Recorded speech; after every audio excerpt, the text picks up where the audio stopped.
Méditation du 22 octobre. Est-il possible de regarder la croix et de ne rien voir? Après l'avoir crucifié, ils se partagèrent ses vêtements en tirant au sort, afin que s'accomplisse la parole du prophète. Ils se sont partagés mes vêtements et ils ont tiré au sort ma tunique. Puis ils s'assirent et le gardèrent. Matthieu 27, versets 35 et 36. Un matin, je me suis réveillé en pensant aux soldats romains qui gardaient Jésus suspendu à la croix. Lorsque ces hommes sont partis ce jour-là pour aller au travail, ils n'imaginaient pas qu'ils participeraient à un événement qui, pendant des siècles, avait été prédit par les prophètes d'autrefois. Le moment où le Fils de Dieu lui-même paierait de son sang le droit de racheter l'humanité déchue. Bien sûr, ils n'en savaient rien. Ce qu'ils savaient, c'est que les vêtements de ceux qui étaient crucifiés appartenaient aux soldats chargés de l'exécution. Donc, ils se partagèrent ces vêtements en tirant au sort. Les soldats, après avoir crucifié Jésus, prirent ses vêtements et ils en firent 4 parts, une part pour chaque soldat. Ils prirent aussi sa tunique qui était sans couture, d'un seul tissu, depuis le haut jusqu'en bas. Ils dirent entre eux, ne la déchirons pas, mais que le sort désigne celui à qui elle sera. Jean 19, les versets 23 et 24.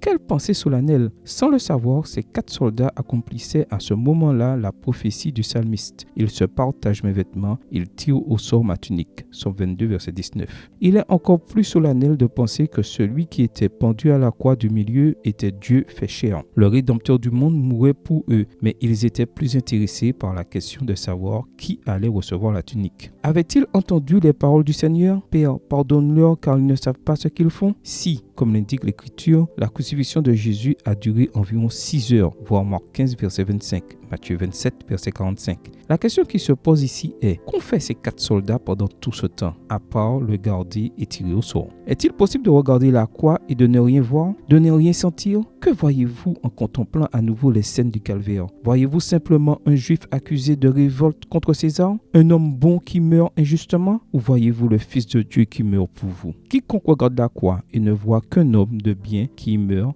est presque aussi aveugle que les légionnaires romains. Phrase d'Alexander McLaren. Prière. Seigneur Jésus, en me rappelant une fois de plus les scènes du calvaire, je veux te remercier car tu as souffert par amour pour moi. C'est moi qui aurais dû subir le cruel châtiment de la croix. Ce sera ma plus grande joie pour l'éternité de louer et glorifier ton Saint-Nom. Amen. Bonne journée à vous et que le Seigneur vous bénisse.